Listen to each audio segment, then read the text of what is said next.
A égale à input. Et dans le input, ici, on met le message qu'il faut afficher pour demander ce qu'on veut. On dit input, écrire votre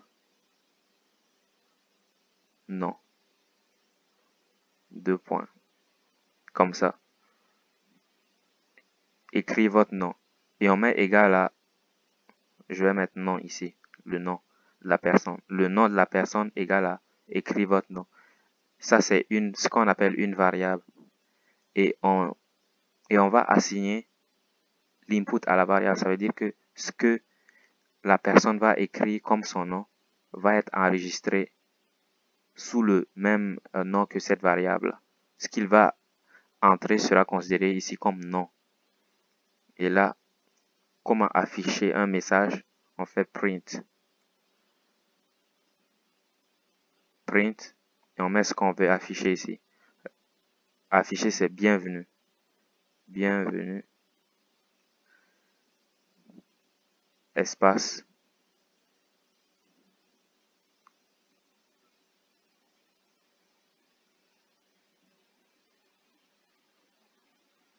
Et on met le nom de la personne. Dans, on saisit son nom. Puis on fait print. Bienvenue plus nom. Je vous invite à faire en même temps que moi l'exercice. Comme ça, on pourra l'exécuter ensemble et voir ce que ça donne. Donc maintenant, je vais exécuter mon programme. Python x1.py. Vous voyez, quand j'ai cliqué,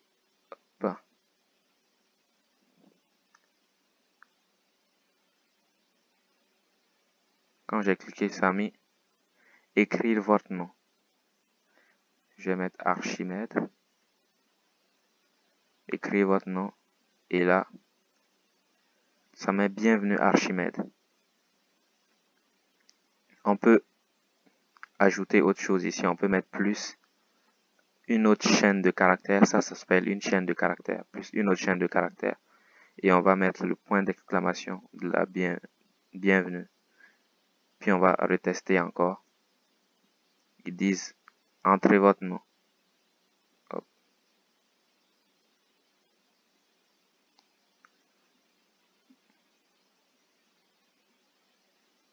Ok. Python.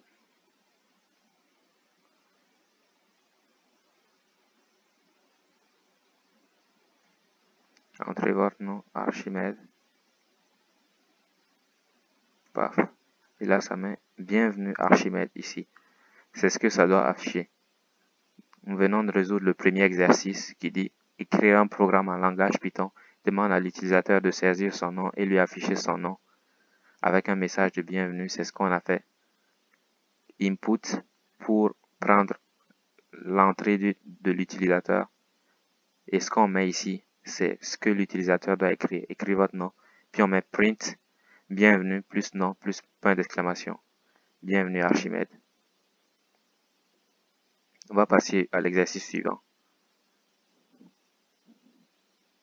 Écrire un programme Python qui demande à l'utilisateur de saisir deux nombres A et B et de lui afficher la somme A plus B.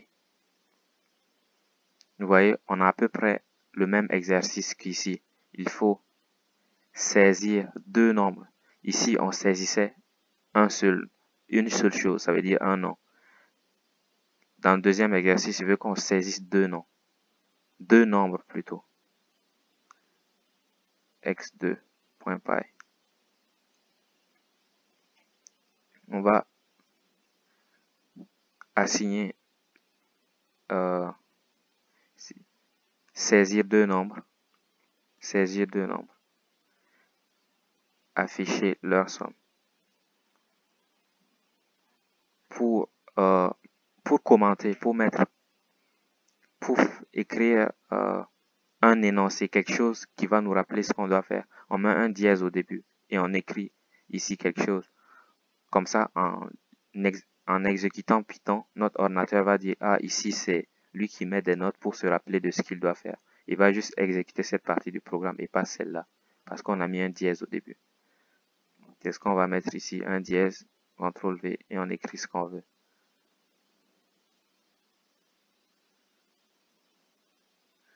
Hop. Ouais.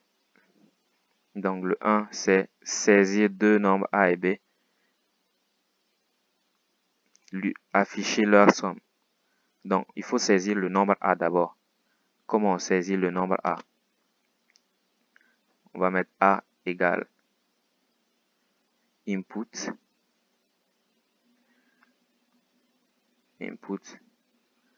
entrée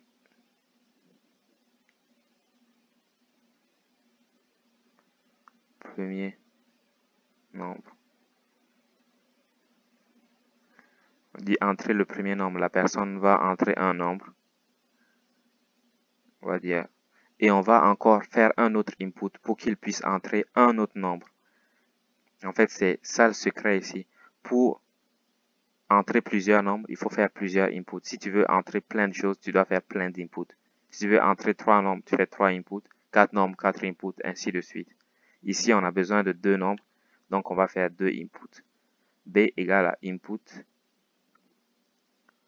On va faire entrer le second nombre, parce qu'on a besoin seulement de 2 nombres. Puis il veut qu'on affiche. Là, on vient de faire saisir 2 nombres. Si on exécute ce programme, il va saisir 2 nombres. On va l'exécuter pour voir. x2.py. Vous voyez, ça met entrer le premier nombre. Je vais mettre 1. On me demande entrer le second nombre. Je peux mettre 6. Bam. C'est tout ce que ça fait. Ça nous fait entrer 2 nombres, puisqu'on n'a rien fait avec les nombres qu'ils nous ont donnés. Maintenant, on va faire afficher. On va afficher les nombres. Il veut qu'on affiche leur somme. On va faire print. Ici, ce qu'on a entré, l'ordinateur considère ça comme une série de lettres. Ce qu'on a entré. Quand on dit entrer le premier nombre, nous on sait que c'est un nombre, mais l'ordinateur considère ça comme une série de lettres. Comme des lettres. Il va considérer comme des lettres. Donc si je mets print A plus B, vous allez voir tout de suite ce qui va se passer. Je mets ça. Si je mets 12, entrée, 45, entrée. Vous voyez, ça on met 12, 45. Ça nous les aligne comme si c'était des lettres. Mais ce que nous on veut faire, c'est entrer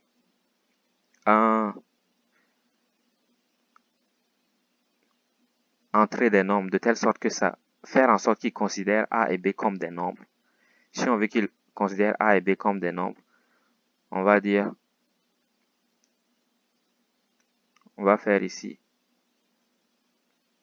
on va écrire la somme. Somme c'est S égale à int A plus int B. Ça veut dire considérer A et B comme des nombres entiers. Si vous voulez les considérer, si on veut mettre des virgules et tout ça, on doit mettre float A, float B. On va d'abord tester pour les nombres entiers. Si on va exécuter le code pour voir ce que ça donne. Entrer le premier nombre, 12, le deuxième, 45, 7. Oh, je n'ai pas changé, print. Je vais mettre S. J'ai mis que S est égal à considérer. J'ai dit ici int A, ça veut dire considère A comme un chiffre. Considère-le comme un nombre entier. Et int B, ça veut dire considère B comme un nombre entier. On a entré ici. L'ordinateur le voit comme une lettre, mais nous on lui dit considère-le comme un nombre entier parce que c'est un nombre entier. Et considère lui aussi comme un nombre entier. Donc si on les additionne, je les additionne, je fais int A plus int B et je mets la valeur que j'ai trouvée dans S. S c'est la somme des deux, S égale à ça. Donc j'imprime S. Si j'imprime S, ça fait 12 plus 45. Vous voyez, 57. Là, ça a additionné les deux. Ça fait 2 plus 5, ça fait 7. 1 plus 4, ça fait 5. Le compte est bon. Maintenant, je vais vous demander de faire un exercice par vous-même. L'exercice numéro 1, exercice comme ça que je vais créer. L'exercice numéro 3. Je vais l'appeler l'exercice numéro 3. Où on s'inspire de l'exercice 1. On va demander à l'utilisateur d'entrer deux choses. Son nom, son prénom et on veut afficher bienvenue, nom et prénom ensemble sans que le nom et le prénom soient collés. Je vais afficher, on va l'appeler l'exercice. Exercice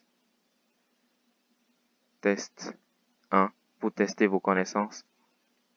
Il faut essayer en même temps que moi, il faut écrire le code que j'écris en même temps que moi et tester-le pour voir si ça marche. Si ça ne marche pas, vous pouvez laisser des commentaires. Et je vous encourage tous à écrivez le code que vous avez fait et mettez-le dans les commentaires. Tout le monde, mettez votre code dans les commentaires. Ce que vous avez résolu, mettez-le dans les commentaires. Ça va vous encourager à le faire par vous-même et à le poster. Peut-être que vous allez trouver, plus tard, il y aura plusieurs façons de faire un même problème et on pourra voir que chacun a une certaine façon de voir la chose. Et pour l'instant, l'exercice test 1. Comme je dis, mettez vos réponses dans les commentaires. C'est, on va dire, entrée,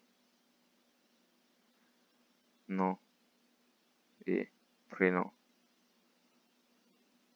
Puis, afficher.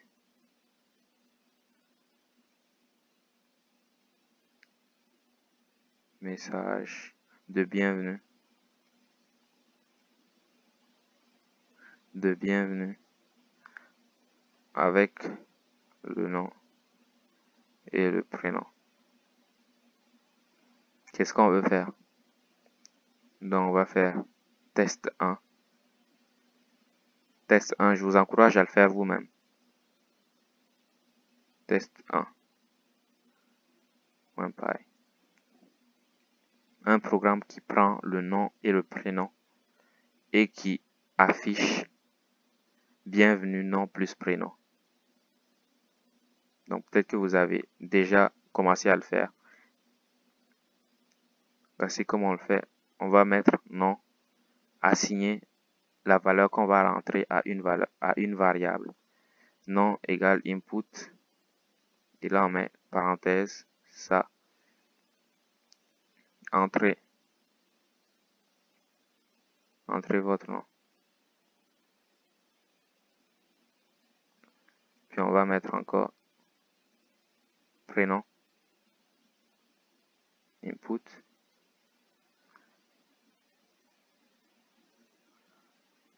Entrez votre prénom. Là, on a nom plus prénom déjà. Nom et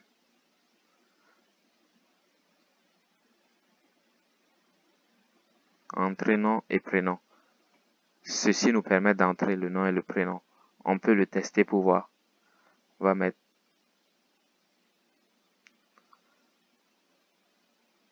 Python et là, test en point py. Ils disent entrer nom Archimède. Entrez votre prénom Python. Vous voyez, ça marche bien. Le programme nous permet d'entrer notre nom et d'entrer notre prénom, ce qu'on a bien fait. Maintenant, ils disent afficher. Afficher message. Bienvenue. On va mettre print.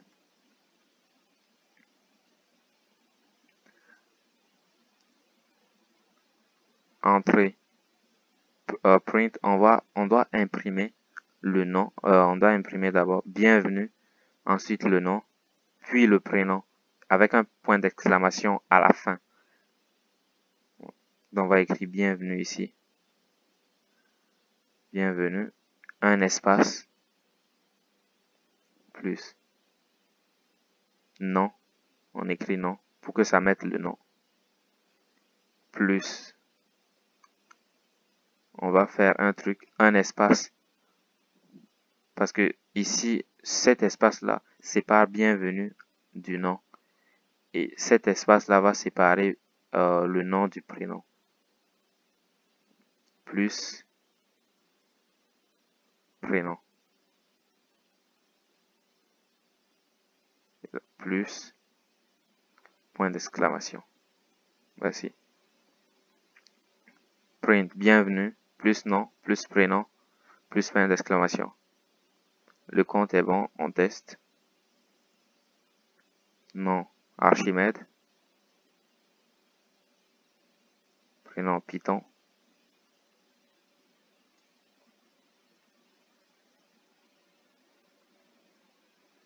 Et là, ça met bienvenue Archimède Python. Nom, prénom. Bienvenue Archimède Python. Là, vous voyez, on a pris 2 et on les a multipliés. Et on les a affichés l'un avec l'autre. Maintenant, le test numéro 2 sera de prendre 2 nombres. Ça s'inspire de l'exercice numéro 2. On va prendre 2 nombres. On va demander à l'utilisateur d'entrer 2 nombres et on va les multiplier. Ça, c'est le test numéro 2.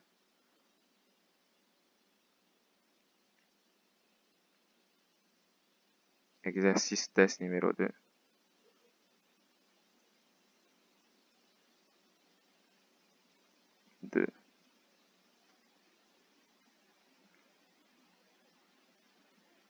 Entrer 2 nombres et afficher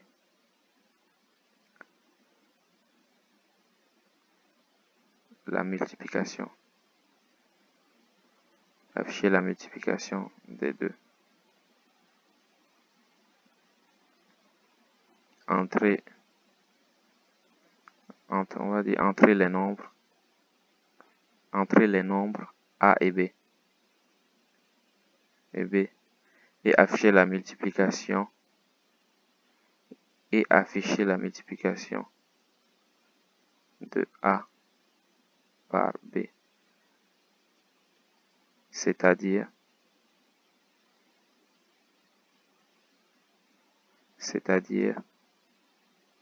A fois B. On veut que tu affiches ça. L'autre côté, il voulait qu'on affiche A plus B. Ici, on va afficher A fois B. Non, on va entrer 3 nombres. A, B, A et B et C. C'est 3 nombres. A, B et C. Point virgule. Afficher la multiplication A par B par C. Et afficher. On va mettre et afficher le résultat. Et afficher A fois B fois C. On va afficher ça. On entre A, B et C et on affiche A fois B fois C. C'est ce qu'on veut. On va créer ici un autre fichier. Test2.py. Puis il faut d'abord entrer 3 nombres. Ici, dans l'exercice numéro 2, on a vu comment entrer 2 nombres. Saisir 2 nombres. Si saisir 2 nombres, c'est ça. Il faut mettre d'abord A égale à input.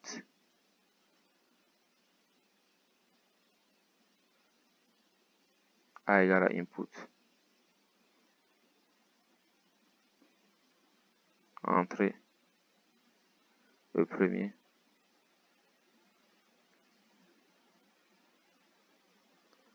B aussi égal à input, puisqu'on veut entrer un deuxième nombre. On dit entrer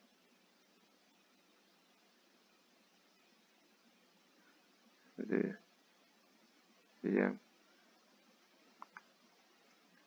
C, un autre input.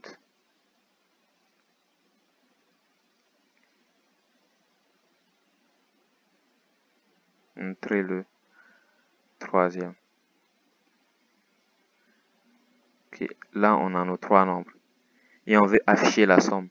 Mais on a vu dans l'exercice 2 que quand on entre un nombre, l'ordinateur le considère comme une lettre. Simplement, l'ordinateur le considère comme une lettre. Il faut que l'ordinateur ne considère pas ce qu'on a entré comme une lettre. On va mettre la multiplication m égale à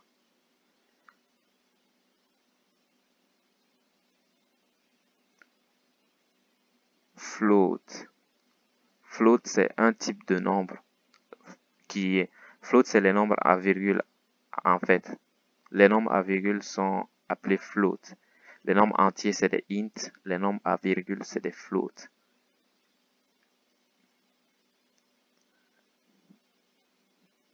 Donc ici, on va mettre float a pour dire que a est un nombre. A peut être un nombre à virgule. Il va considérer a comme un nombre à virgule. Si on entre 1, par exemple, ça va considérer a comme 1,0. Donc on dit float a fois float b fois float c. Donc, ici, ça veut dire on considère a comme un nombre à virgule, b comme un nombre à virgule et c comme un nombre à virgule. Dans tous les cas, on les considère comme des nombres. C'est ce qu'on veut faire. Mais maintenant, on imprime, on affiche m, le nombre qu'on a calculé. On teste ça. Test 2. Entrer le premier, on entre 12. Le deuxième, 2. Le troisième, 5. Vous voyez, ça nous affiche ici un nombre à virgule. Ça fait 120.0. Vous voyez? Mais j'aurais pu mettre, si j'avais mis des nombres à virgule, ça nous aurait calculé et nous aurait donné la réponse avec des virgules. On va le faire tout de suite. Si j'avais mis 1.2, entrée 5, entrée 7.4, entrée, ça nous donne ça. Avec plein de virgules, avec un très grand nombre après la virgule. Avec une très grande, comment on appelle ça? Beaucoup de zéros après la virgule. Si on voulait un nombre entier, si on veut qu'à la fin, il nous donne un nombre entier, on met int ici. Int m. C'est-à-dire que peu importe ce qu'il va calculer, à la fin, il va nous donner un nombre entier. Testons-le. 1.4 3 6. Vous voyez 25. Ça a calculé, mais ça nous a donné un seul chiffre, qui est 25. Alors qu'ici, il y a un nombre à virgule. Le total n'a pas pu être 25, exactement. Si on enlève le int, vous allez voir, il va se comporter différemment. Nous allons avoir une autre réponse, avec les mêmes chiffres. 1.4, 3, 6. Vous voyez, 25.19999. C'est comme ça que se comportent les floats et les ints. Float, c'est pour nombre à virgule et int, c'est pour les nombres entiers. C'est ça en gros. Il y a d'autres subtilité, mais puisque c'est la base, on va rester sur ça. Float, c'est les nombres à virgule et int, c'est les nombres entiers. Exercice suivant, exercice numéro 3.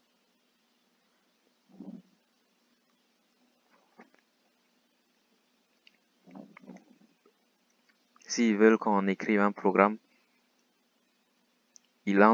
pour que l'utilisateur entre deux nombres.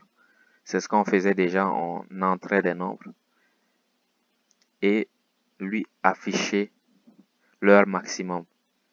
Afficher le maximum des deux nombres. On sait déjà la première partie, on sait comment faire le premier truc. On fait exercice x3.py. On sait déjà comment entrer des nombres. Ils veulent qu'on entre deux nombres.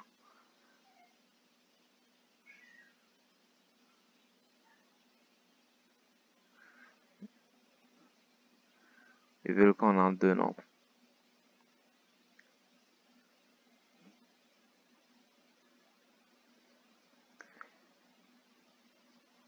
Afficher leur maximum.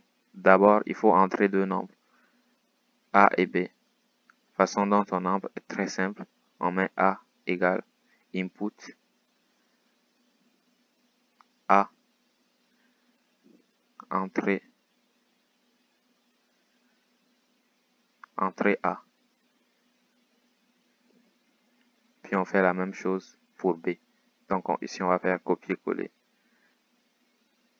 Et on remplace ça par B. Entrée B. Entrée B. On dit entrée A, ensuite entrée B. Deux nombres. Puis, nous entrons déjà les nombres. Ils disent afficher leur maximum pour savoir lequel est le plus grand. Leur maximum, je ne sais pas exactement ce qu'il essaie de dire par leur maximum. Peut-être on a déjà fait la somme des deux, il a dit la somme, et on a fait la multiplication des deux. Leur maximum, peut-être qu'il veut dire le plus grand des deux, celui qui est le plus grand entre les deux. On prend deux nombres et on voit lequel est plus grand entre les deux. Donc, pour voir celui qui est le plus grand, on va utiliser un truc qui s'appelle if. On va dire à l'ordinateur si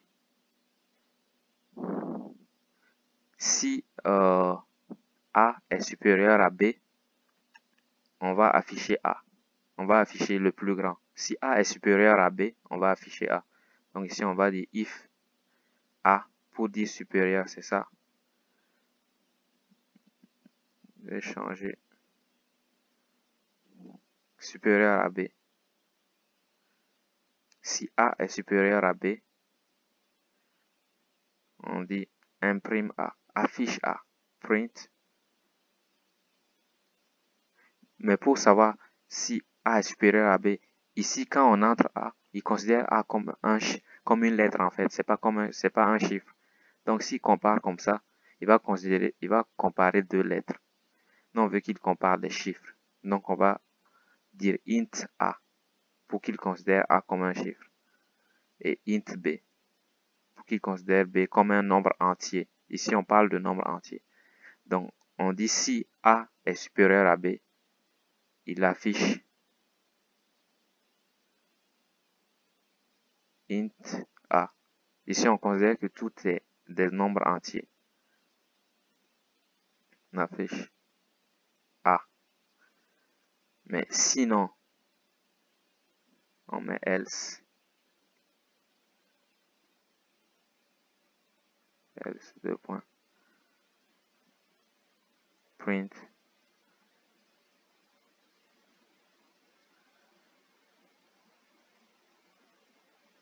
B. Si on dit, ce qu'on dit en fait c'est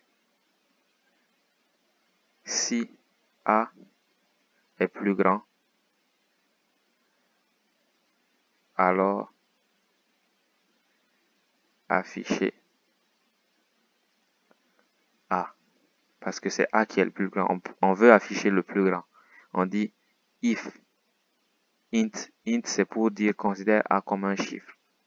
Si A est un chiffre plus grand que B, alors imprimez le chiffre A. C'est ce que ça veut dire ici. Et else, ça veut dire sinon. Else, ça veut dire sinon, afficher B.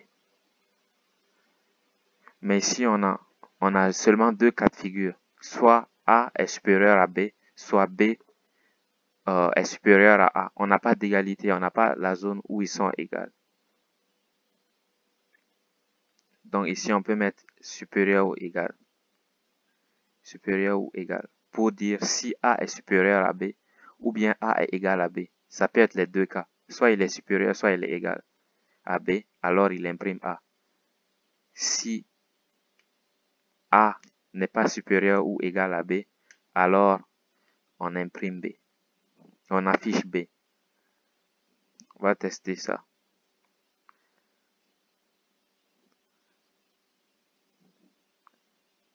Ok, c'est exo3. x3.py.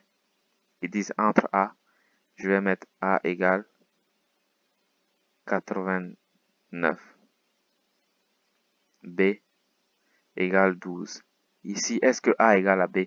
Est-ce que A est plus grand que B? Oui, visiblement, clairement, A est plus grand que B. Donc, on va voir qu'est-ce qu'il va afficher. Il va afficher 89. Car A est plus grand que B. Mais là, on peut même afficher un message. On va dire 89 plus 89 est plus grand que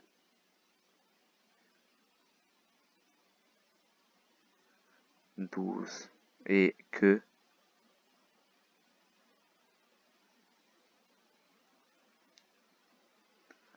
B. On va dire 89 est plus grand que B. Dans le cas contraire, on va dire B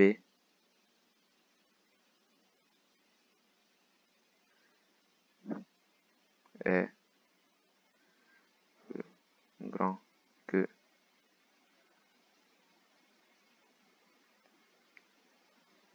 int A. Ici, si A est plus grand que B, on va dire le nombre entier A est plus grand que le nombre entier B. Si A et sinon, si c'est B qui est plus grand que A, on va dire le nombre entier B est plus grand, A plus grand ou égal. On va dire ou égal. Est plus grand ou égal à. Vous voyez, parce qu'ici c'est plus grand ou égal. Donc, retestons. Entrée A 89, B 12.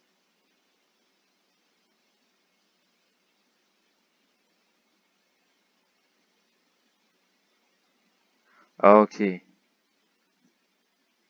Ici j'ai mis int, puis j'ai mis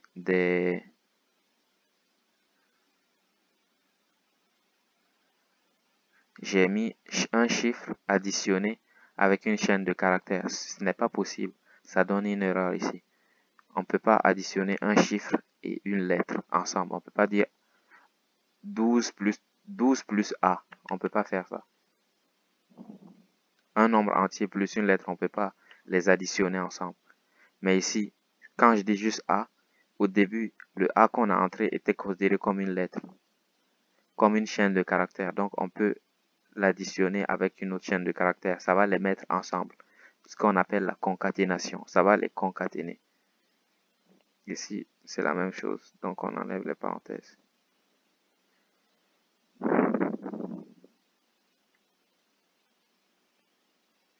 Comme ça.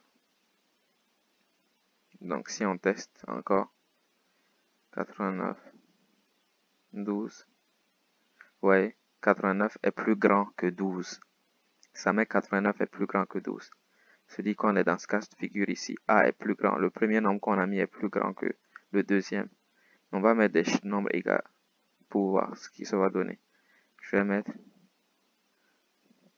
3 et 3. Vous voyez, 3 est plus grand ou égal à 3. On est dans ce cas de figure-là. 3 est plus grand ou égal à 3. Si je mets un autre 1 où ça sera plus petit,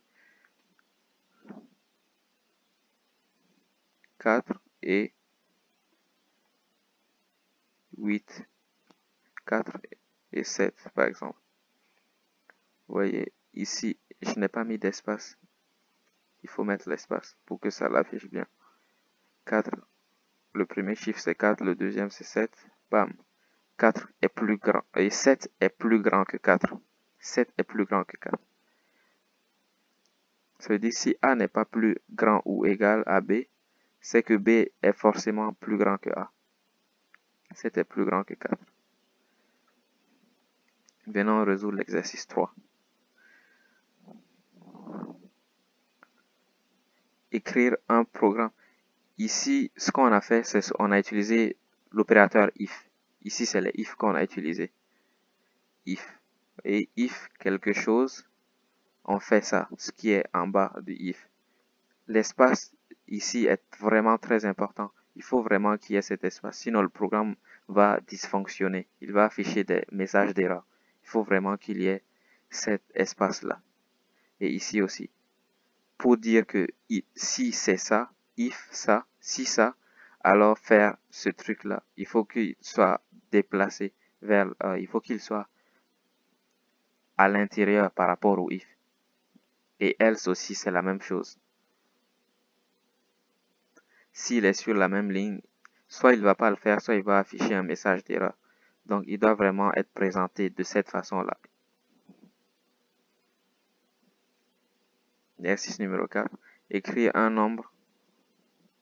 Écrire un programme qui affiche les 100 premiers nombres. Px4. .py. Afficher les 100 premiers nombres.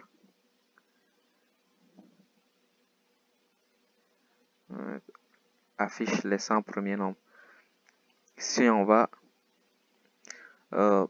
s'attaquer à quelque chose qui s'appelle une boucle. Les boucles en Python,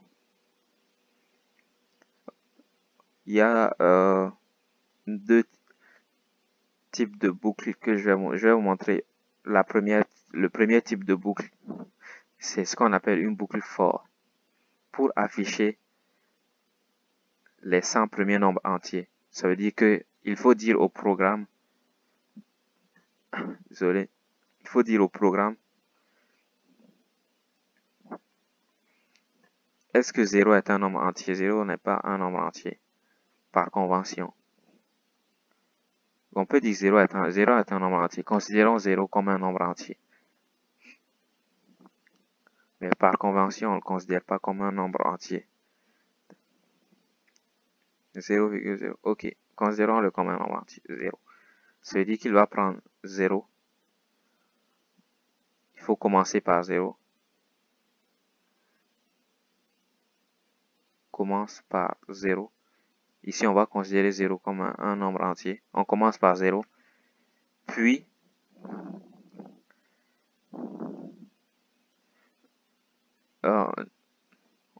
on affiche 0 d'abord. Ce qu'on veut faire, c'est, si on veut afficher tous les nombres entiers, on affiche 0.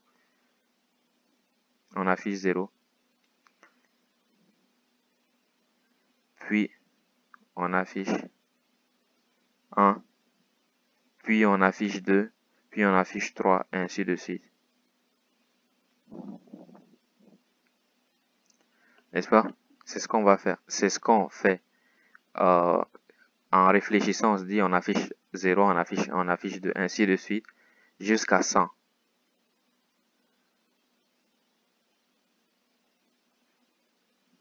« 0 à 99. Si on commence à 0, on doit s'arrêter à 99 pour que ça fasse les 100 nombres premiers.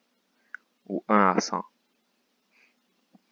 Donc, pour afficher 0, on peut mettre print. On peut mettre print 0. Et le programme va fonctionner, il va nous afficher 0.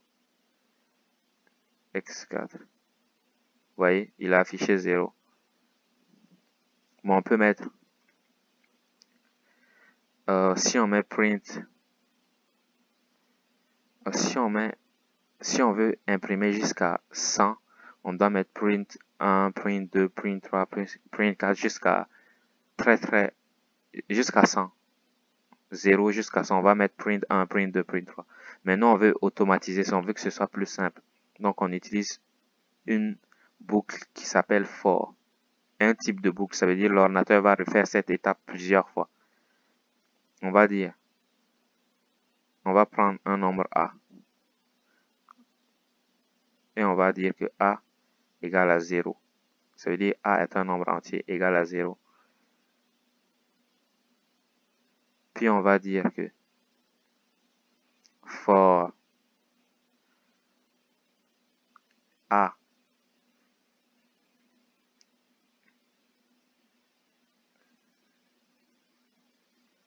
in range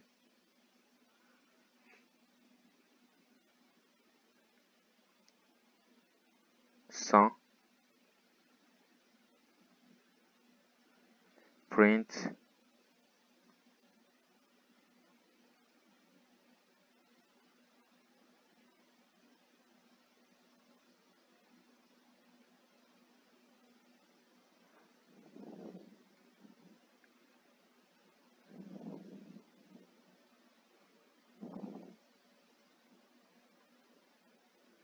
A et A plus plus.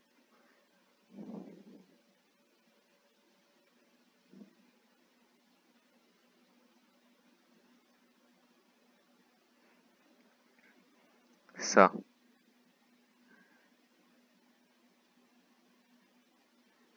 je vois, oui, ça a marché. Ici, ce qu'on a fait, on a dit soit A quelque chose, soit A égale à 0. On commence à 0, puisqu'on doit commencer à 0.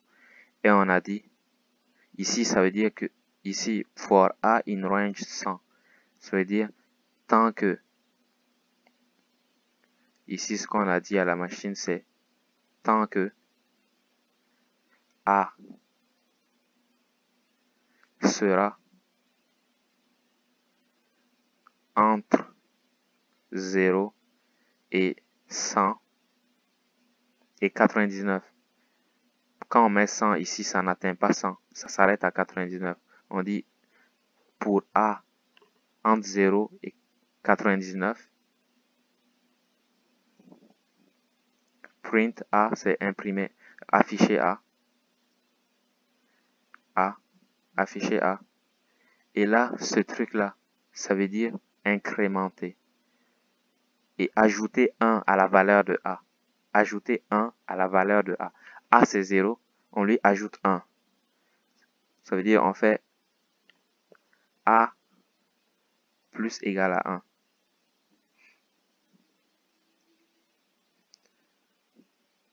Si on voulait ajouter 2, si on voulait que A augmente de 2, on aurait fait A plus égal à 2. Mais là, on veut que A augmente de 1. Donc, on fait A plus égal à 1. Mais il y a d'autres manières de faire cette boucle. Il y a cette manière. Ça, c'est la première manière. C'est-à-dire, méthode 1.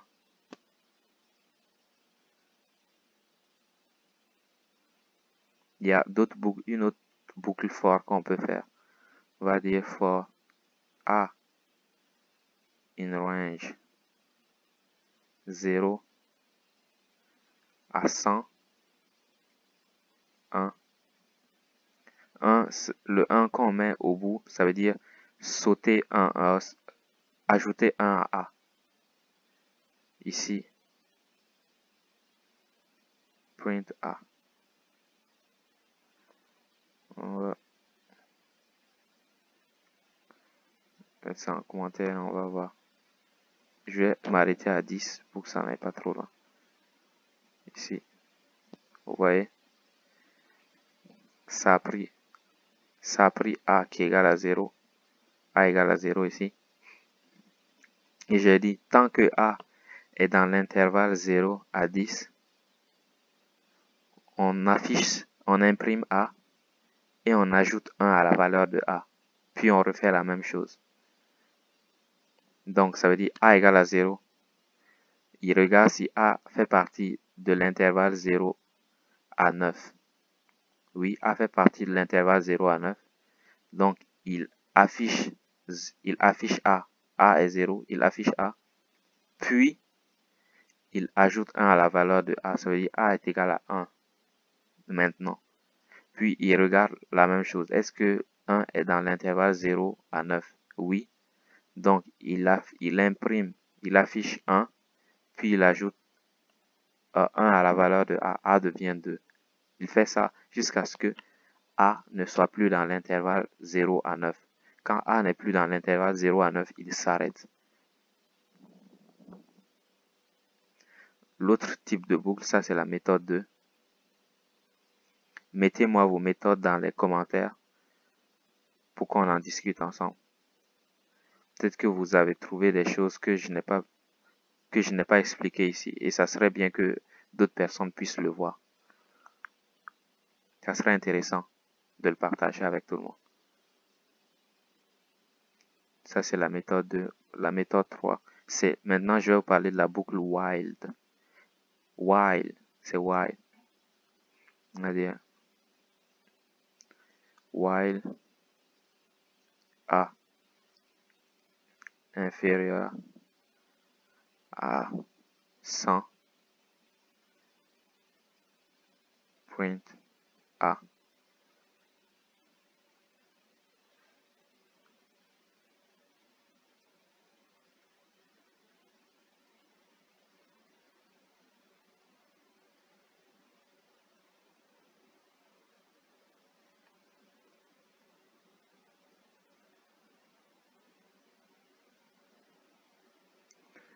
Et comme ça.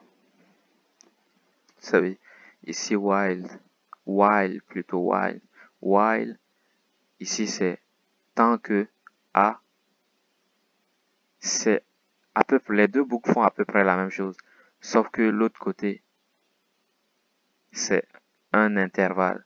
Ici, pour la boucle for, on est sur un intervalle. Pour la boucle for, ça veut dire que tant que A est dans l'intervalle 0 à 1, tant que A est dans l'intervalle ça, 0 à 99. Quand on met 100, ça veut dire 0 à 99. Si on met 12, ça veut dire 0 à 11. Il a 9, 1 à la fin ici. Ici, on a fait la même chose.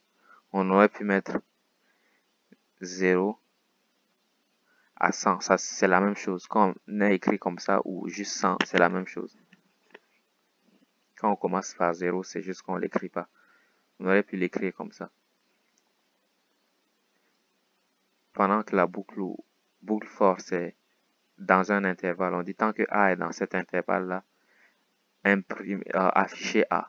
Faire ce qu'il y a ici. Nous, on dit pour while, c'est tant que A est inférieur à ce nombre-là, faites ça. Mais le problème, c'est que il faut faire très attention. Ici, nous, on incrémente A. On augmente la valeur de A. On dit, si A est inférieur à 100, alors affichez A. La valeur de A, c'est 0. Donc, il va afficher 0. Et là, il va ajouter 1 à la valeur initiale de A. Donc, A devient 1.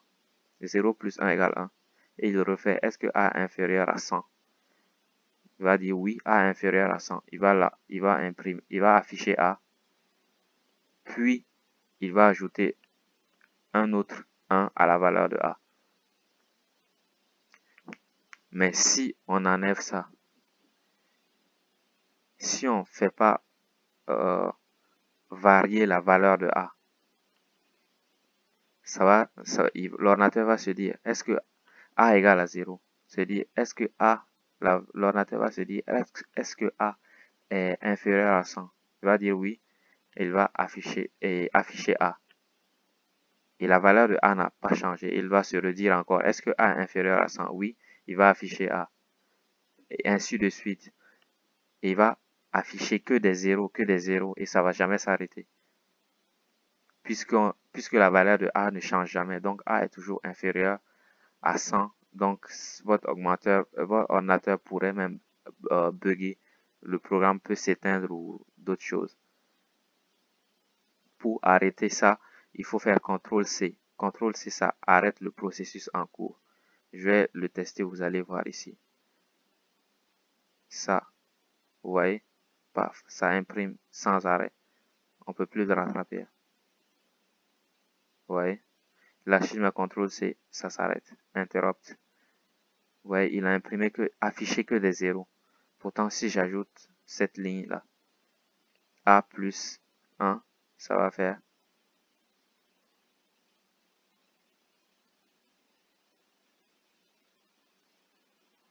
CTRL-C.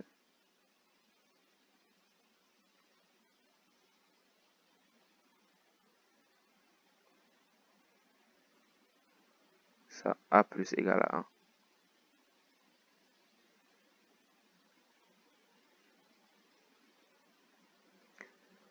Plus égale à 1, ça veut dire qu'on prend la valeur actuelle de A et on ajoute 1. Donc, il fait ça. Il affiche tous les nombres de 0 à 100. 0 à les nombres entiers de 0 à 100. 0. Les 100 premiers nombres entiers plutôt. Les 100 premiers nombres entiers, c'est 0 à 99. Si on ajoute 100, ça fait 101 nombres entiers. Ok. Exercice suivant, numéro 5. Un programme qui demande à l'utilisateur de saisir son nombre entier et lui affiche si ce nombre entier est pair ou impair. Là, c'est ici. L'exercice numéro 3, c'est une extension de l'exercice numéro 3. Ils veulent qu'on fasse une condition, qu'on se dise, est-ce que c'est ça ou ça? Nous allons le faire. X 5.py.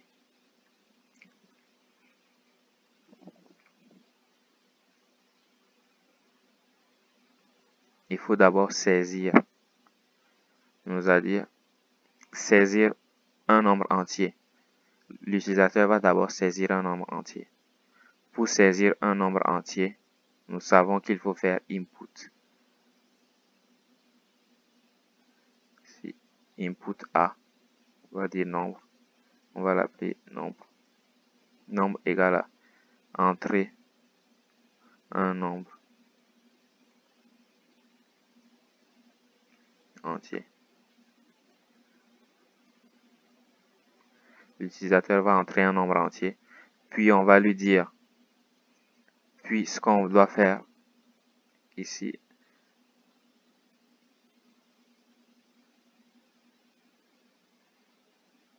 entier. Puis on va lui dire affiche si c'est pair ou impair.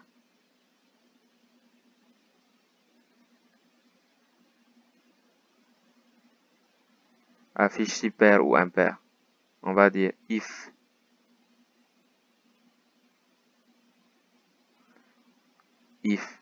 puisqu'on a dit que si quand on entre un nombre, l'ordinateur ne sait pas si l'ordinateur le considère d'abord comme une chaîne de caractères. On doit le transformer en nombre entier. On va mettre int nombre. Si on met int nombre, ça considère ce qu'on a entré comme un nombre entier. If int nombre. Comment on fait pour savoir si quelque chose est pair?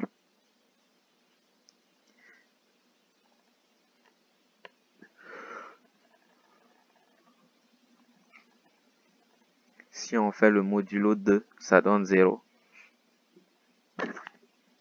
Pour savoir aussi si un nombre est pair,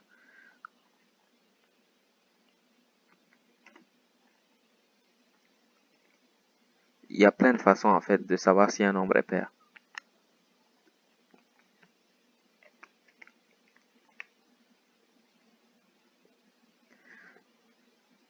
Nous ici, on va se dire si le modulo d'un nombre est 0, si le modulo d'un nombre a 2, modulo de 2 d'un nombre est 0, ici, if int de nombre, modulo c'est pourcentage, mod 2 égale à 0,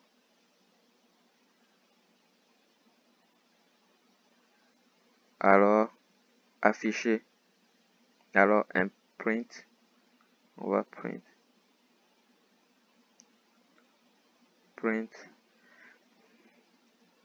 le nombre est pair.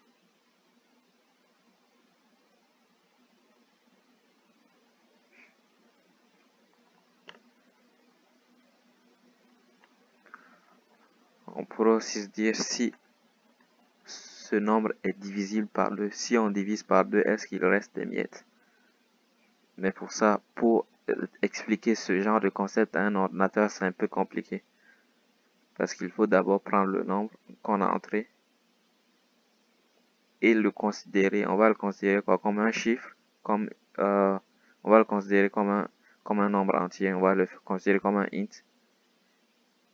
Puis, si on le divise, la réponse sera considérée comme un int. Donc, il faut qu'on prenne la réponse comme un float et qu'ensuite, comment on fait pour savoir que le chiffre après la virgule est différent de 0. Là aussi, tout ça, c'est difficile à gérer. Donc, c'est pourquoi on fait le modulo. Mais il y a d'autres méthodes, sûrement d'autres méthodes sur Internet que vous n'aurez pas de peine à trouver. Vous pouvez écrire en ligne comment Python, comment savoir si un nombre est pair. Et ils vont vous sortir plein d'exemples de nombre est pair. Point. Le nombre, on va faire le nombre plus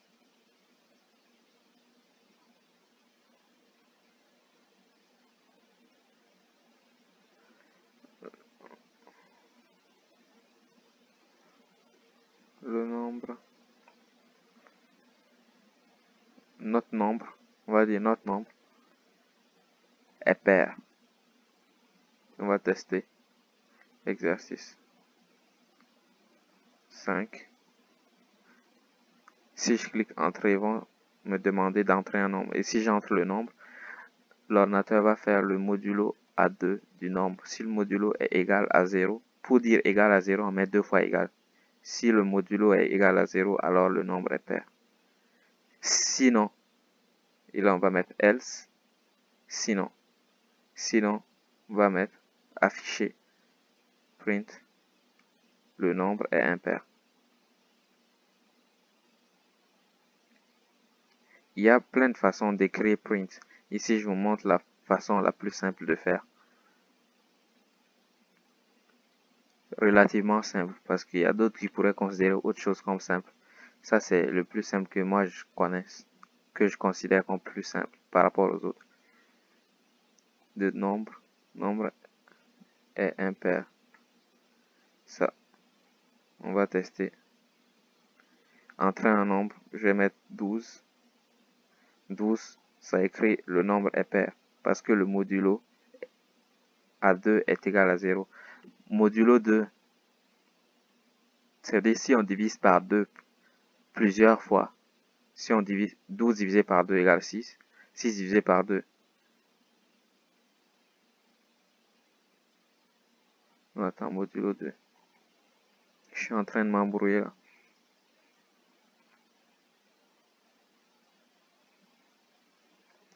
Donc, ça veut dire que si tu prends le nombre, quand on dit mode 2 égale à 0, ça veut dire que si tu prends le nombre et que tu enlèves de plusieurs fois, il restera 0 à la fin. Il ne restera pas 1 ou quelque chose d'autre. Si je prends 12, j'enlève 2, il reste 10. Si j'enlève 2, il reste 8. Si j'enlève 2, il reste 6. J'enlève 2, il reste 4. J'enlève 2, il reste 2. J'enlève 2, il reste 0. Il ne reste plus rien. Ça veut dire que le modulo 2 à ça est 0. Modulo 2 de 4, c'est je prends 4, j'enlève 2, il reste 2. J'enlève 2, il reste 0. Donc le modulo de 4 est égal à 0. Je prends 5 par exemple. 5, j'enlève 2. Il reste 3. J'enlève 2, il reste 1. Donc le modulo de 5 n'est pas 0. Le modulo de 5 à 2 est 1. On ne peut plus enlever 2. Donc il reste 1. Donc 5 est impair. Si le modulo à 2 est égal à 0, on dit que le nombre est pair. On va le réessayer avec 5 pour voir que 5 est vraiment impair. Oui, 5 est impair parce que le modulo à 2 de 5 est impair. C'est tout pour ça. Exercice numéro 5. Écrire un programme en langage. Pour le 6, écrire un programme en langage Python qui demande à l'utilisateur de saisir son âge et lui afficher « Vous êtes majeur » si l'âge tapé est supérieur ou égal à 18. Et vous êtes mineur si l'âge tapé est inférieur à 18. Supérieur ou égal. Vous voyez, supérieur ou égal. Donc, on va devoir utiliser cet opérateur-là. Ici, on l'a déjà utilisé, supérieur ou égal. C'est un autre modèle. C'est l'exercice 3 qui prend une autre forme. Nous allons le faire ensemble. Comme je dis toujours, je vous encourage à mettre votre code en commentaire pour aider les autres. Peut-être que quelqu'un d'autre l'a écrit et que ça bug pour lui. Et il a peut-être essayé mon code et ça bug pour lui. Peut-être que votre code saura mieux l'aider plutôt. Et ça vous permet de vous pratiquer aussi à écrire du code Python par vous-même.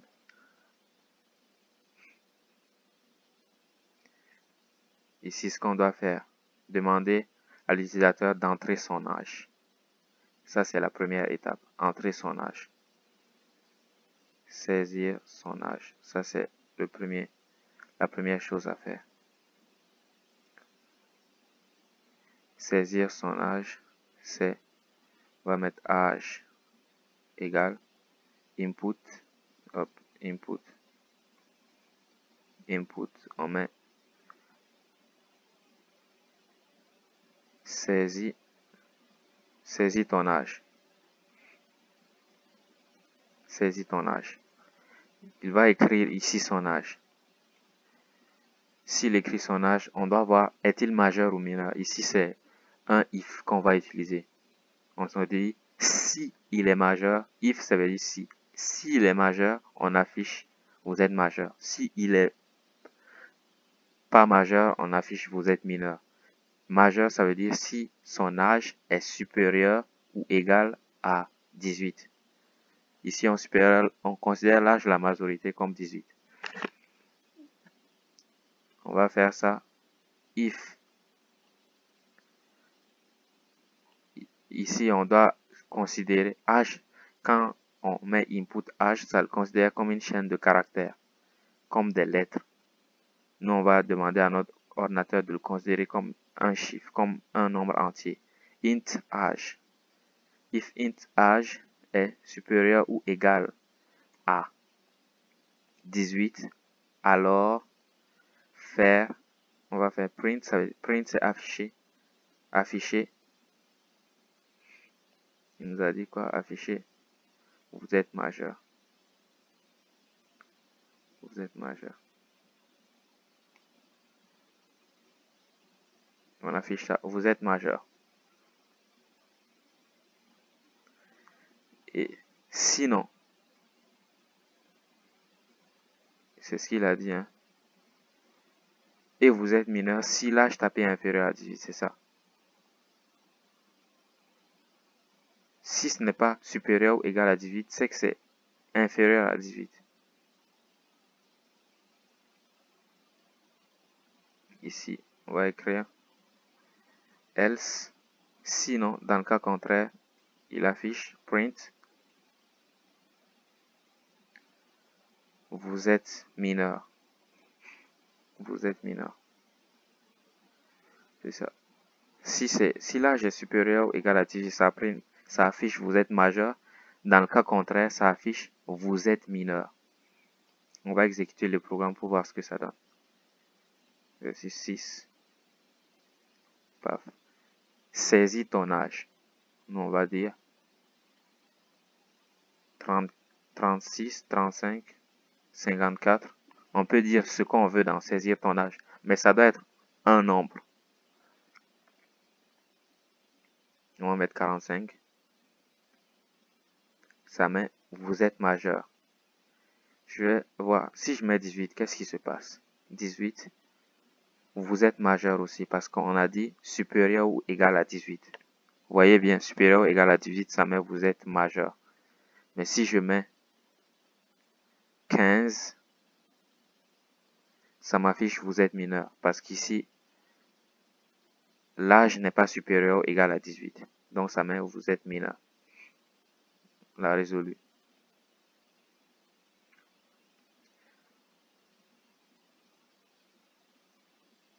Il dit, demander à l'utilisateur saisir trois nombres, x, y et z.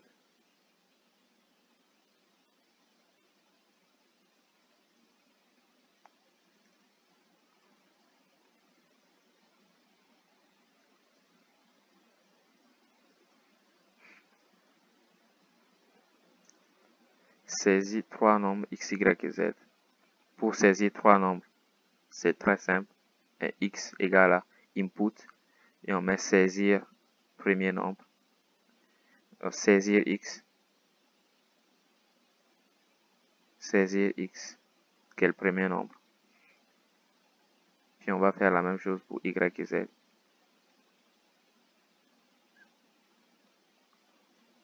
Z comme ça.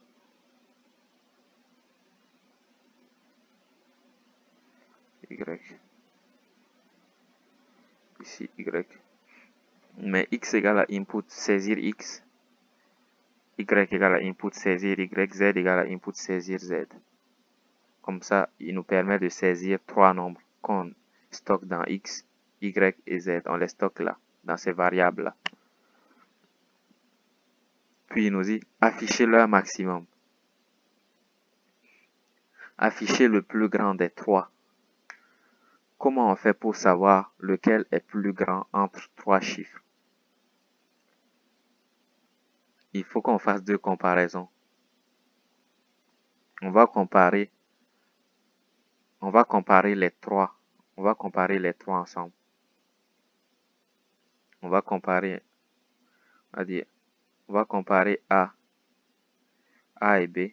On va comparer AB. Puis on va comparer AC. Puis on va comparer BC.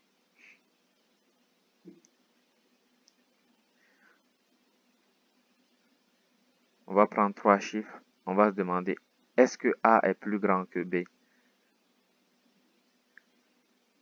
Si A est plus grand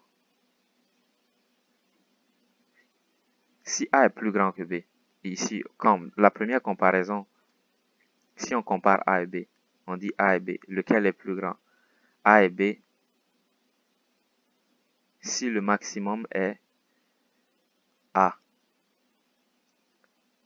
Si le plus grand est A, alors on compare A à C. Et on trouve la réponse. On n'a pas besoin de faire trois comparaisons ici. C'est ce qu'on se dit intuitivement. Mais dans la programmation, on n'a pas besoin de faire trois comparaisons. On va en faire juste deux. On va comparer A et B. Si A est plus grand, on compare A à C pour voir lequel est plus grand. Si A est plus grand que B, il n'y a plus raison de comparer B à C, puisque A est plus grand que B déjà. Et on essaie de voir est-ce que A est plus grand que C.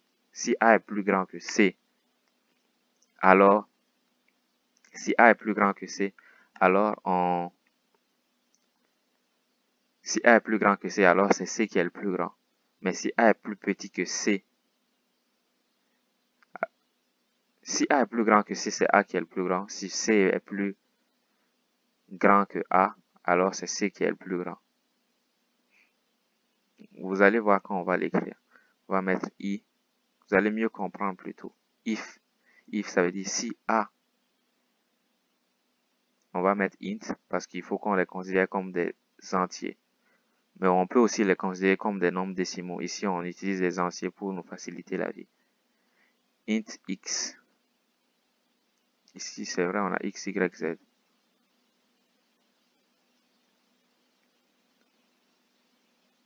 Int x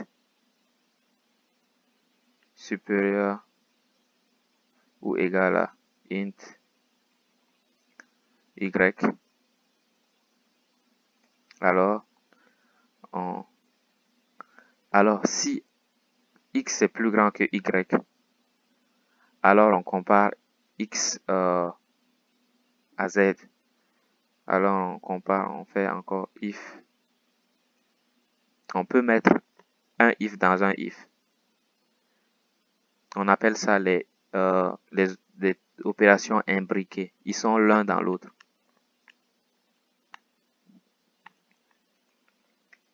Un x dans un x. Et un if dans un if. Donc on dit si x est plus grand que y.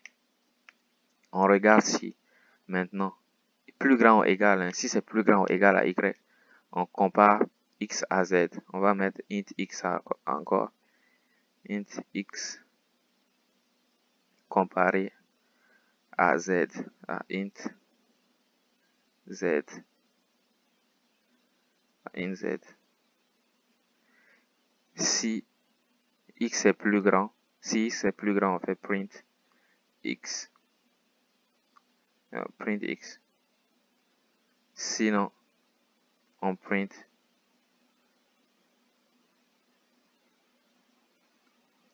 z. Et là, on va sortir du gros if.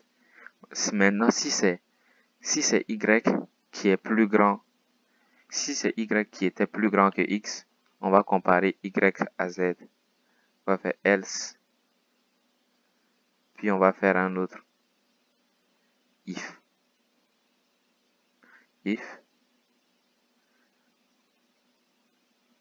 y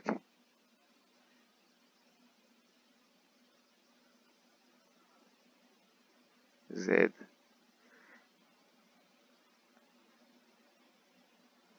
Hop, on met les deux points. N'oubliez pas la syntaxe. La syntaxe, c'est la façon dont on écrit un programme. Si vous n'avez pas une bonne syntaxe, il va afficher du rouge. Ça veut dire qu'il y a un truc que vous n'avez pas bien écrit. Si se trouve qu'il y a un truc que vous n'avez pas bien écrit, que vous exécutez le programme, il va afficher une erreur.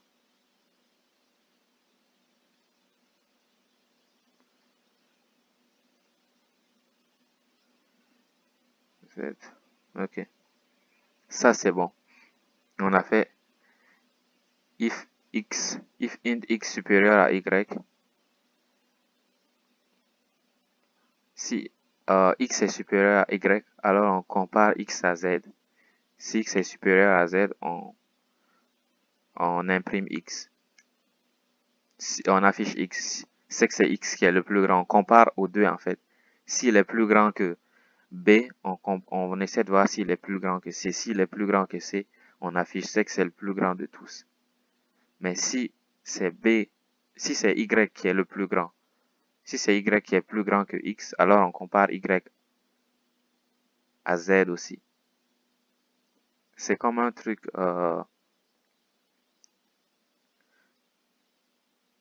comme un arbre binaire.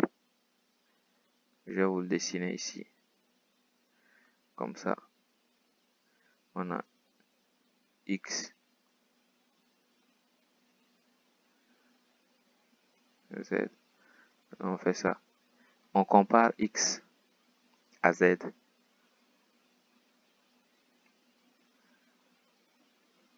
On compare x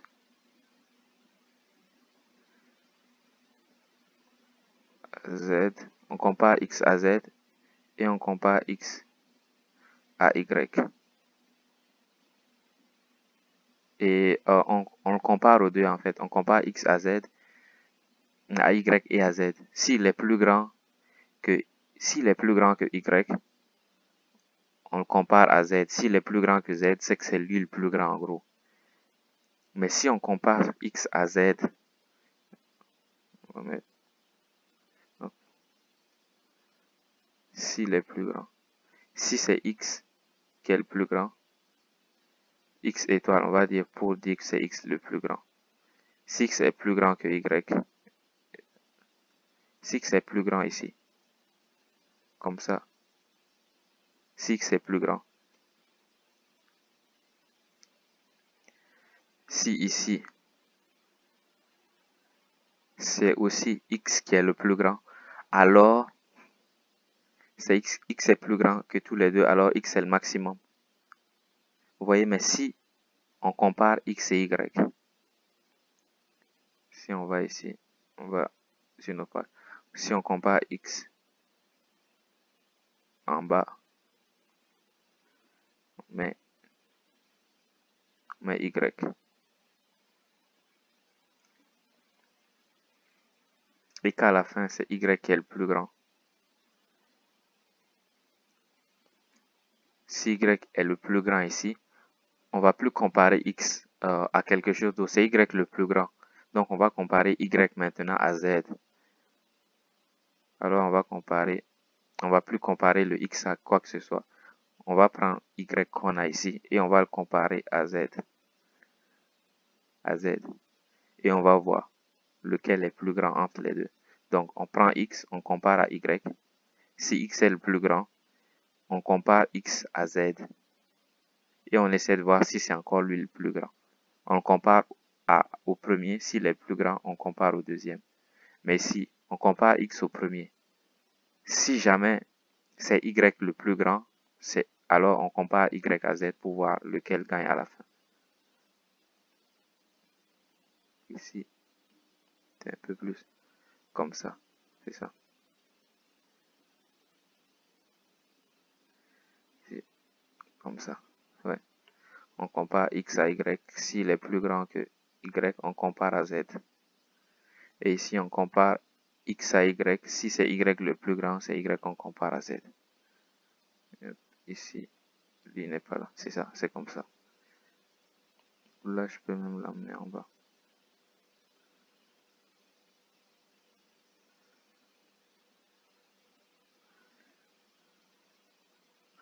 Comme ça.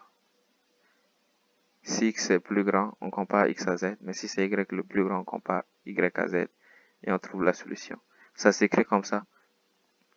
Mais je vais essayer je vous encourage à écrire la réponse de cet exercice en commentaire, vos propres réponses. Peut-être que vous allez trouver des réponses beaucoup plus courtes que ce que moi j'ai écrit. On va le tester pour voir. Exercice 7. Saisir x. On va mettre 1. On va le mettre 5. 3. 1. On va voir 5, 3, 1, lequel est le plus grand. C'est 5 qui est le plus grand. On va mettre 1, 2, 3. 1, 2, 3. C'est 3 qui est le plus grand.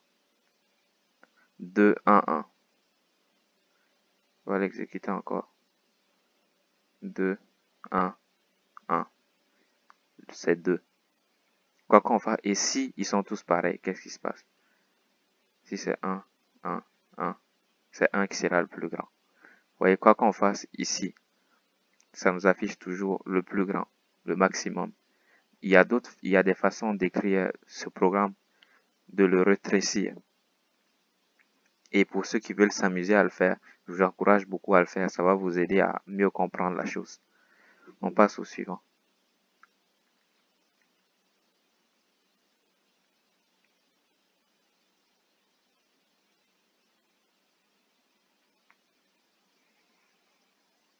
Ok, exercice 8.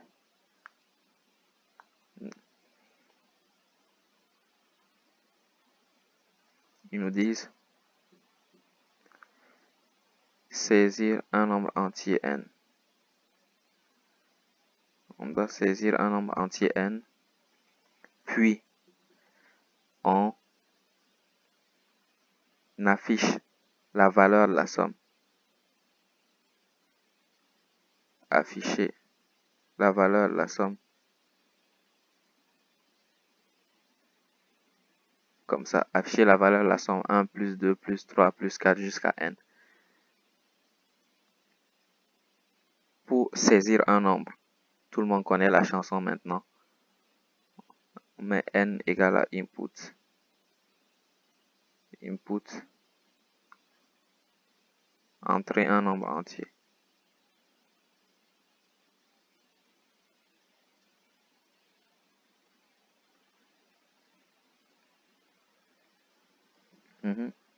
Et ensuite, ici, ça dit afficher la valeur de la somme 1 plus 2 plus 3 jusqu'à n. On peut utiliser deux techniques. Il y a soit la boucle for, soit la boucle while. Soit la boucle while pour refaire la même chose, pour qu'on puisse avoir une suite, en fait. Pour que le truc on puisse faire 1 plus 2 plus 3 plus 4 plus 5 plus 6 plus 7. On doit utiliser soit la boucle for, soit la boucle while. Ici, on va faire un où on utilise la boucle for et l'autre où on utilise la boucle while.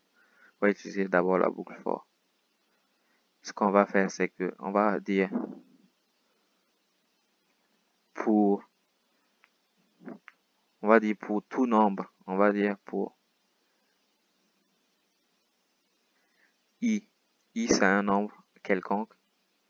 In range.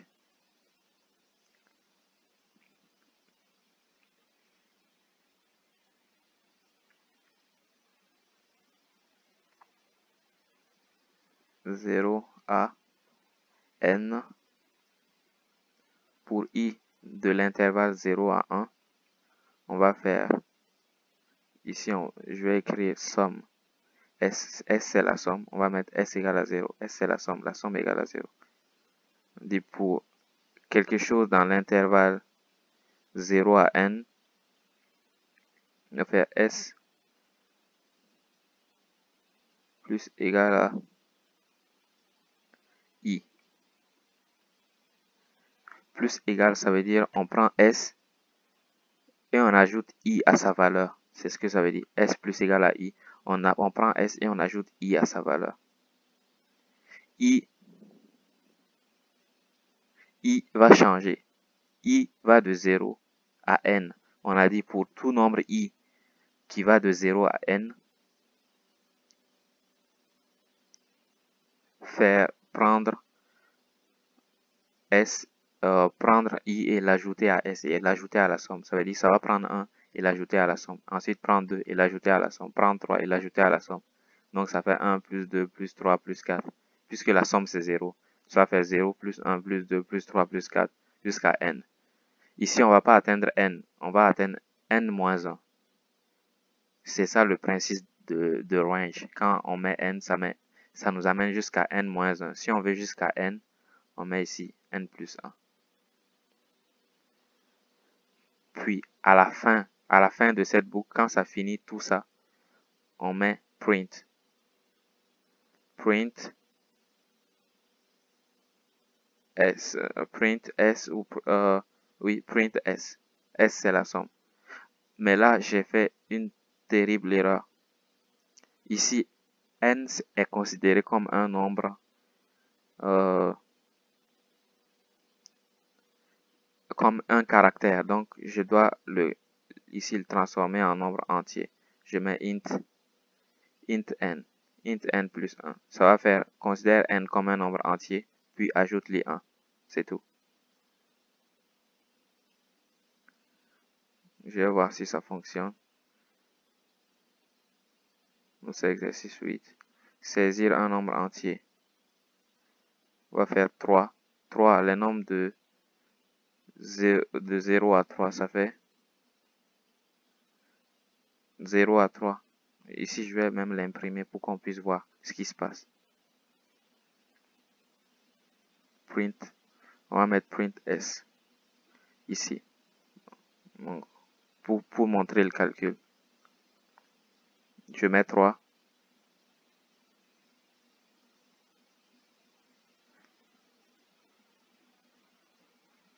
Ok, je vais mettre le S au bout alors. 3. Ça fait ça. Ça va prendre I. I égale à 0. I commence à 0. I égale à 0. Ça prend I égale à 0 d'abord. I égale à 0. Ça s'initialise. I égale à 0. Et il essaie de voir est-ce que I est dans l'intervalle 0 et 3. Et 4. Parce qu'ici on fait int 3 plus 1, ça fait 4. Est-ce que I est dans l'intervalle 0 et 4? On va l'écrire. I égale à 0. Et là, est-ce que I est dans l'intervalle 0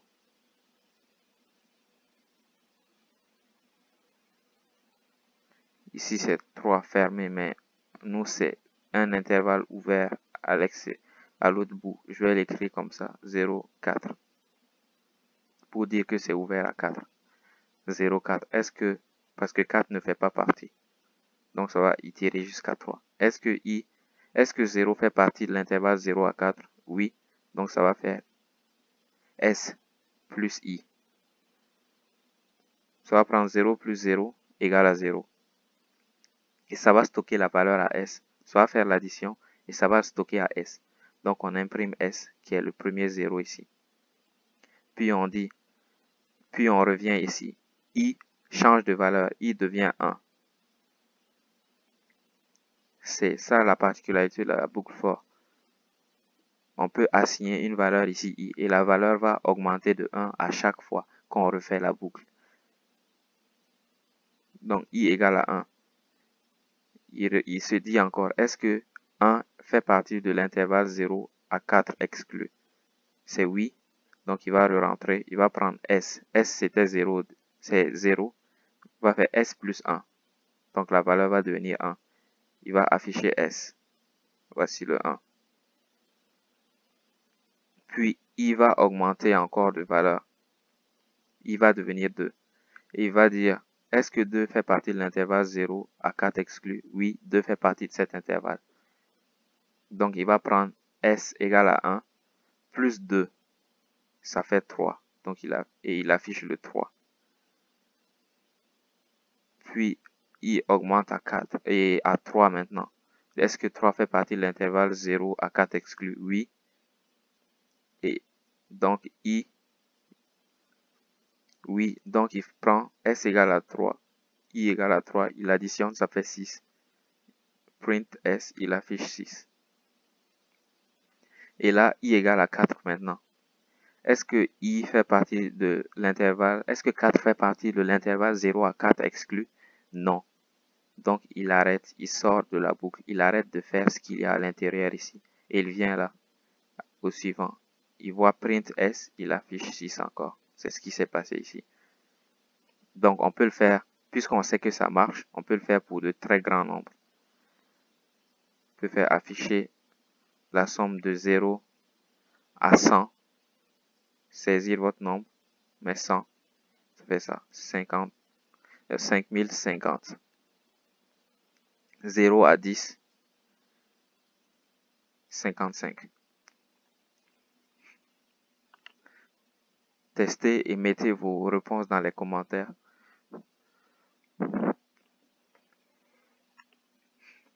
Passons à l'exercice suivant.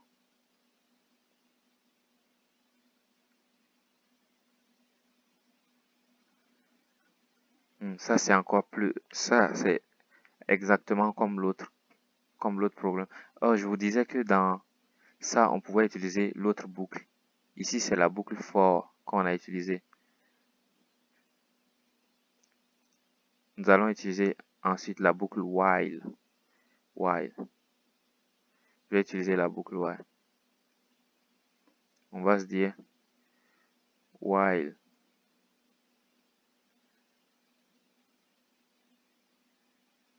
On va prendre une valeur qui est à l'extérieur ici. Je vais voir si on peut mettre i. While i.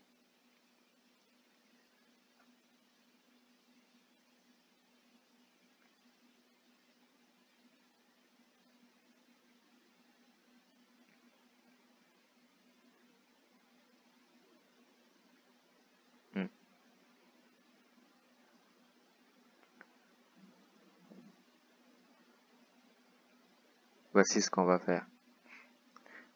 Je dois définir i dehors. Hop. I égale à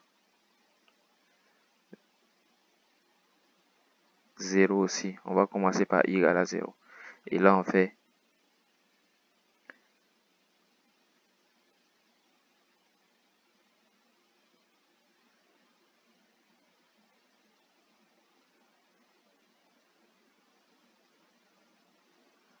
comme ça. On a pris une valeur I qui est égale à 0. On se dit si I est inférieur ou égal à N, à la valeur qu'on a donnée. Si I égale à 0 d'abord. Si on choisit, si on entre notre chiffre qui est 3, il va dire tant que I est inférieur à 3, on fait ce qu'il y a dans le while. Donc nous on a fait, je vais le tester pour voir. On va mettre 3. Ok, ouais. Ici, il faut transformer lui en int, puisque l'ordinateur ne sait pas ce que c'est exactement. Il le considère comme une chaîne de caractères. Voici, ça nous affiche 6. Donc si on met 3, lui il dit, est-ce que 0 est inférieur ou égal à 3? Oui, 0 est inférieur ou égal à 3. Donc ça prend S. S égale à 0. Ça fait 0 plus 0. Et ça fait I plus 1. I égale à 1 maintenant. I égale à 1 désormais. S égale à 0, I égale à 1. Donc il revient ici. Il dit est-ce que I égale à est-ce que 1 est inférieur à 3? Il va dire oui, 1 est inférieur à 3. Donc il va rentrer et il va faire 1 plus 0. 1 plus le S. I plus S, ça va faire 1 plus 0. 1 plus 0 égale à 1. S égale à 1. Et là, il augmente le I de 1 encore. Puis il refait la même chose jusqu'à ce que I soit jusqu'à ce que I soit égal à 4. Si I est égal à 4, I n'est plus inférieur à 3. Donc il sort de la boucle et il affiche la réponse, le S.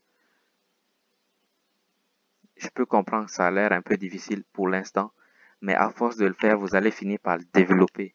Ça sera comme un 6e sens, vous n'allez plus penser à la façon d'écrire, vous allez commencer à penser à comment résoudre le problème.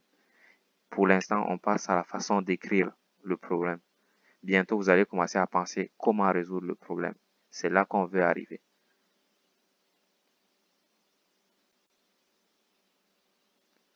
Nous allons passer à l'exercice numéro 9.